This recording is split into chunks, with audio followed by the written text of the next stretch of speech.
Hello दोस्तों, welcome to sleepy classes. तो दोस्तों आज हम साइंस एंड टेक के 5 सवाल करेंगे। चलिए स्टार्ट करते हैं। पहला क्वेश्चन ल्यूपेक्स मिशन के ऊपर है। रिसेंटली ये न्यूज़ में था, है ना। स्टेटमेंट देखो, it is a joint robotic lunar mission by ISRO and NASA. तो मतलब यहाँ पे एटलीस्ट हमें श्योर होना चाहिए क्या इसमें करेक्ट है या इनकरेक्ट है, राइट।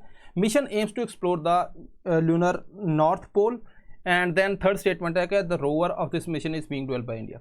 ये रिसेंटली काफ़ी ज़्यादा जो था न्यूज़ में आ गया, तो हमें थोड़ी सी यहाँ पे इन्फॉर्मेशन चाहिए। फैक्चुअल इन्फॉर्मेशन है, तो मतलब अगर आपको ये नहीं आता तो एग्ज़ाम में कभी ऐसे क्वेश्चन को अटैम्प्ट नहीं करना। पहली बात है कि ये जापान के साथ है, तो फर्स्ट स्टेटमेंट जो इनकरेक्ट है। हम साउथ पोल के ऊपर गए तो साउथ पोल को ही एक्सप्लोर करेंगे। देन यहाँ पे जो रोवर है वो कौन डेवलप कर रहा है? जापान। ओके, अब ये ल्यूपेक्स मिशन क्यों न्यूज़ में था उसके ऊपर देख लेते हैं। यहाँ पे कोई भी करेक्ट नहीं है। अगर आप यहाँ पे ध्यान से देखोगे, देखो चंद्रयान 3 के बारे में हमें पता है। चंद्रयान 4 जो है इंडिया का first lunar sample return mission होगा, ठीक है। 5th के अंदर क्या है, हमने जापान के साथ जो अभी रिसेंटली कोलेबोरेशन की है, और इसके अंदर हमने ये बोला है कि ठीक है साउथ पोल रीजन को एक्सप्लोर करेंगे जापान के साथ मिलके।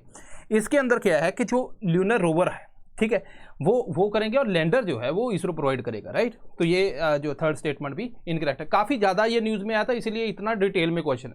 अदरवाइज क्वेश्चन के अंदर ये होता है ल्यूपेक्स मिशन रिसेंटली न्यूज़ में है, किसका किसका है ना, उतना सिंपल सा होता है।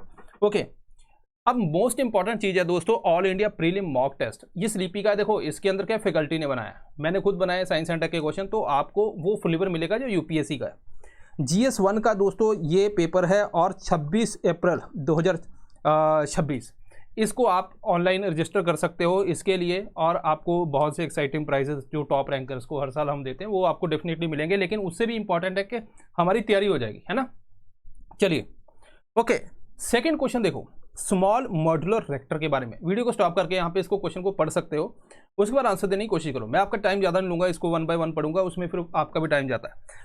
सबसे पहले ये क्वेश्चन डिमांड क्या कर रहा है, वो कह रहा है कि भाई तुझे स्मॉल मॉड्यूलर इसका मतलब पता है, मीनिंग को एक्सप्लोर करो, ठीक है। मॉड्यूलर किचन आती, ठीक है, बनी फैक्ट्री में उठा के फिट कर दी, काम खत्म। सो अगर आप देखोगे स्मॉल है तो नॉर्मली जो रिएक्टर हैं वो कितने मेगावाट के होते हैं, और स्मॉल का मतलब क्या है। तो एक आपको सिर्फ इतना पता होना चाहिए था। ये जो है गवर्नमेंट ने बार बार इसको गवर्नमेंट की रिपोर्ट में भी आया, और इसके अलावा ये काफ़ी ज़्यादा न्यूज़ में भी है। तो स्मॉल मॉड्यूलर रिएक्टर अगर मैं बोलूँ कि चलो ठीक है मुझे इतना ही पता है, बस 3 मेगावाट यूनिट है, ठीक है, 300 मेगावाट यूनिट है, तो मैं ये कहता हूँ कि पहली गलत है। दूसरा देखो, रिक्वायर स्मॉलर लैंड एरियाज, नाम से ही पता चल रहा है, ठीक है, compare to conventional nuclear plant, ठीक है जी, तो ये स्टेटमेंट ठीक है। थर्ड स्टेटमेंट देखो, they can be manufactured in factory. तो अगर हमें किचन वाला सीन याद है तो यहाँ से हम पिक कर सकते हैं। तो बेसिकली क्वेश्चन की डिमांड क्या है, क्वेश्चन की डिमांड सिर्फ इतनी है कि क्या आपको ये पता है कि किस रेंज को जो है हम स्मॉल कहते हैं। उसके अलावा बाकी यहाँ पे कुछ है ही नहीं क्वेश्चन में, ठीक है। तो यहाँ पे B is the right answer. Okay, तो यहाँ पे इंटरनेशनल एटॉमिक एनर्जी क्या बोलती है, वो कहती है 300 मेगावाट पर यूनिट से जो है टिपिकली नीचे होते हैं, उनको स्मॉल मॉड्यूलर रिएक्टर बोलते हैं। ओके, देन थर्ड क्वेश्चन देखो, precision medicine how genomics sequencing. आपको याद है यूपीएससी के अंदर जीनोमिक सीक्वेंसिंग के ऊपर क्वेश्चन आया था। मैंने आपको बोला जीनोमिक सीक्वेंसिंग है क्या, ये डीएनए है, ठीक है। डीएनए का मैं सीक्वेंस जानना चाहता हूँ, मान लीजिए ATCG है ना, इस तरह से CTAG ये लगा है, C के सामने G लगेगा, T के सामने A लगेगा, A के सामने T, देन यहाँ पे अगर G है तो उसके सामने C। तो मैं ये सीक्वेंस जानना चाहता हूँ भाई किस सीक्वेंस में लगे। अब इसका करूँगा क्या मैं, अब जैसे इंडिया में डाइवर्सिटी बहुत है तो अलग अलग लेवल के ऊपर हम सीक्वेंसिंग कर ली।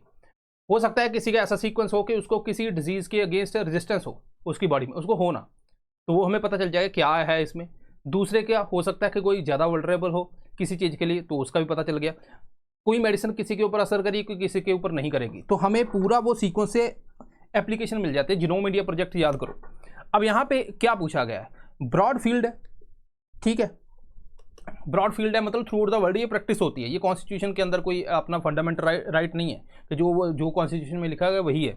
यहाँ पे देखो, determine the exact doses of drug to minimize the side effect, identifying genetic predisposition, then selecting specific cancer therapies. तो यहाँ पे आप देखो कुछ भी ऐसा नहीं है रिजेक्ट करने के लिए। मैं हमेशा बोलता हूँ जब कोई ब्रॉड फील्ड होती है then you have reason to reject, कि कोई स्टेटमेंट रिजेक्ट करो। अब इसकी तो एप्लीकेशन बहुत है तो आप कितनी पढ़ लोगे, तो वहाँ पे ये मेथड लगाया करो। एक बार सोचा करो एग्जामिनर जो है इसको गलत स्टेटमेंट डालनी है तो यहाँ पे आपको क्या दिखेगा, एक्सट्रीमनेस कुछ दिखेगी, ठीक है, कुछ एक्सट्रीम उसने डाल दिया, ड्रास्टिकली ये कर दिया, ओनली डाल दिया, तो ऐसे वर्ड वो पिक करता है। तो थोड़ा सा उस तरह से क्वेश्चन को देखना है। तो यहाँ पे जो है सारे सही है, that is D is the right answer. Okay, चलो ये पढ़ लेना आप, पर्सनलाइज मेडिसिन है उसके बारे में क्वेश्चन है। थर्स्ट वेव, ये एक रिसेंटली टर्म न्यूज़ में थी, तो इसका मीनिंग क्या है? ठीक है, तो यहाँ पे भी अगेन आ गया कि या तो आपको आता है या नहीं आता। ठीक है, नहीं आता तो ऐसे क्वेश्चन को एग्जाम में अटेम्प्ट भी नहीं करना। ठीक है, a period where daily evaporative demand stage above the threshold, historical threshold. देखो ये क्या है? एटमॉस्फेरिक थर्स्ट, एटमॉस्फेयर बहुत ज़्यादा इवेपोरेशन कर रहा है, उसको बोलते हैं थर्स्ट वेव। ठीक है, सो यहाँ पे B is the right answer. यहाँ पे क्या है? एटमॉस्फेरिक थर्स्ट के इवेपोरेटिव डिमांड, बहुत ज़्यादा इवेपोरेशन हो रही है, जो हिस्टोरिकल डाटा है उससे भी ज़्यादा। ओके, फिफ्थ क्वेश्चन देखो, कार्बन नैनोफ्लोरेट, रिसेंट ये भी न्यूज़ में था, टर्म न्यूज़ में थी, इसका मीनिंग क्या है? ठीक है, अब ये क्या है, इसका कौन सी है? तो यहाँ पे देखो, high efficiency of converting sunlight into heat, B is the right answer. अब यहाँ पे ध्यान दो कि जो सनलाइट है उसको हीट के अंदर काफ़ी ज़्यादा कन्वर्ट करने में 87% ऑफ जो सनलाइट एब्जॉर्ब करती है उसको हीट में कन्वर्ट कर देती है।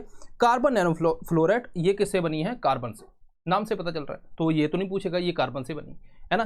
तो यहाँ पे थोड़ा सा आपको इस तरह से क्वेश्चन आ सकता है। सोलर थर्मल एनर्जी सिस्टम में वाटर प्यूरिफिकेशन, यहाँ पे सोलर हीटिंग की जरूरत है, इंडस्ट्रियल हीट सिस्टम है ना, तो हर जगह ये यूज़ हो सकती है।